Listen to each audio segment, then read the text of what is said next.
કેમ છો દોસ્તો, સ્ટોરીઓની દુનિયામાં સ્વાગત છે। ચાલો જાણીએ અનોખી સ્ટોરી જે સાંભળીને તમને મજા આવશે। હું બાથરૂમમાં નહીં રહી હતી। બાથરૂમનો દરવાજો કાચનો હતો, જેનો અર્થ છે કે અંદરનું બહાર જોઈ શકે છે અને બહારથી પણ અંદરનું જોઈ શકે છે। સ્નાન કરતી વખતે મેં જોયું કે દરવાજાની સામે કોઈ ઊભું છે।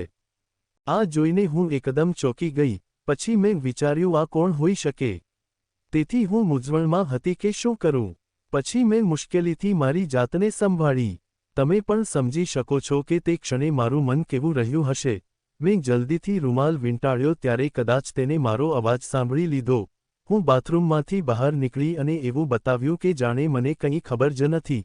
પછી હું સીધી મારા રૂમમાં ગઈ અને જાણી જોઈને દરવાજો થોડો ખુલ્લો રાખ્યો। મેં વિચાર્યું, જો આ સંયોગ હશે તો તે ફરીથી અહીં નહીં આવે, પણ જો તેને જાણી જોઈને આવું કર્યું તો તે ફરી આવશે। ખરેખર મેં જેવું વિચાર્યું હતું તેવું જ થયું હતું કે તે મારા રૂમના દરવાજાની સામેથી પસાર થયો। મને સ્પષ્ટ દેખાયું કે તે મને જ જોઈ રહ્યો હતો। તે સમયે હું સમજી શકી નહીં કે શું કરું। પણ પછી મેં મારી જાતને કહ્યું, માનસી, જો તે પોતે જ તારી પાસે આવી રહ્યો છે તો તે જે ઈચ્છે છે તે તેને આપી દે। આ વિચાર આવતાની સાથે મેં મારી જાતને તે ક્ષણને સમર્પિત કરી। મેં કપડાં બદલ્યા અને એક હળવી પારદર્શક નાઇટી પહેરી। પછી હું ડ્રોઈંગ રૂમમાં ટીવી જોવા ગઈ। તે પણ ત્યાં બેઠો હતો। તેણે મને જોઈ અને કહ્યું, માનસી, પીવા માટે કંઈ લાવું? મેં તેને કહ્યું, ના ભાઈ, તમે રહેવા દો, તમે આરામ કરો, હું થોડોક નાસ્તો લાવું છું, પછી આપણે સાથે નાસ્તો કરીશું। ત્યાં સુધીમાં તમે કોઈ સારી ફિલ્મ પસંદ ચાલુ કરો। આટલું કહીને હું ચાલી ગઈ।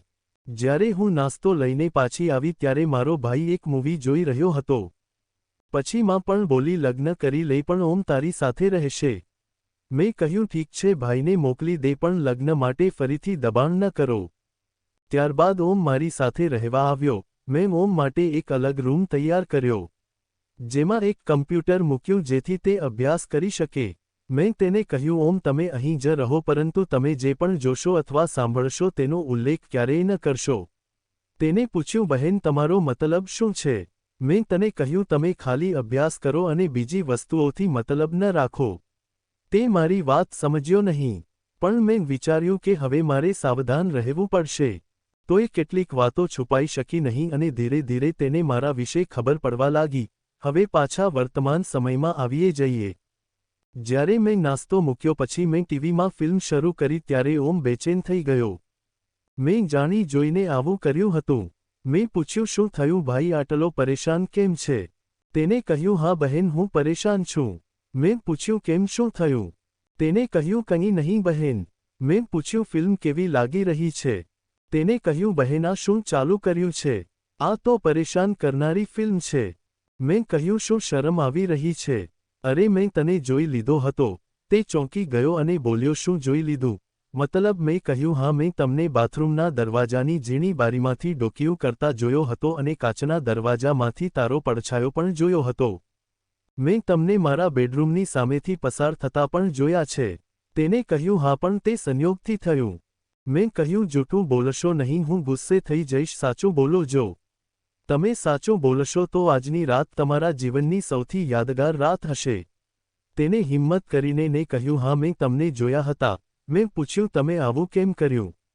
તેને કહ્યું, મેં ગઈકાલે રાત્રે તમને જોયા અને સાંભળ્યું જ્યારે તમે તમારા રૂમમાં હતા। તમારો અવાજ અજાણતા જ આવ્યો, તેથી હું તમારા રૂમ તરફ ગયો, પણ જે જોયું એ જોઈને હું બેચેન થઈ ગયો છું। મેં પૂછ્યું, શું જોયું? તેને કહ્યું, બસ આટલું જ। મેં કહ્યું, સારું, હવે કહો તમે શું ઈચ્છો છો? તેને કહ્યું, શું મતલબ બહેન? મેં કહ્યું, ફિલ્મમાં જે થઈ રહ્યું છે તે જોઈ રહ્યા છો? તેને કહ્યું, આ તો પાગલ કરી દેશે। મેં કહ્યું, કેમ પાગલ કરી દેશે? તેને કહ્યું, બહેન, હું જુવાન છું, આવી વસ્તુઓ જોઈને શું થશે? મેં કહ્યું, કંઈ નહીં, અને આજે હું તમને ઘણો બધો અહેસાસ કરાવીશ જે તમે પહેલાં ક્યારેય કર્યો પણ નહીં હોય। મિત્રો, સાચું કહું તો તેને વિશ્વાસ ન હોતો આવતો। મને પણ ખબર ન હોતી કે હું આવું કંઈ કરી શકું છું।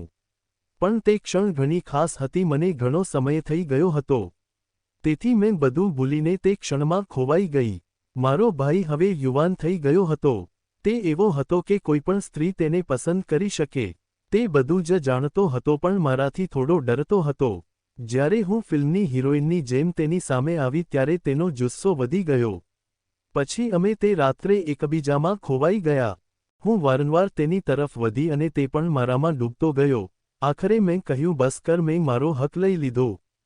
હવે વધારે ન જોઈએ, તેણે કહ્યું. પણ બહેન, મારું મન હજુ ભરાયું નથી.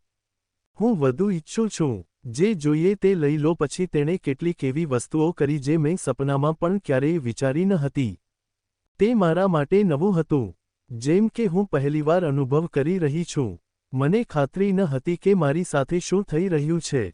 તે અનુભવ મારા વિચારોથી અલગ હતો. હું ખૂબ જ ખુશ હતી કારણ કે આ અહેસાસ અનોખો હતો.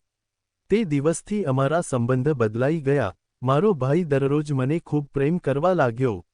અમે તે ઘણા મહિનાઓ સુધી થયું, પણ પછી એક ખબરે મને હચમચાવી દીધી.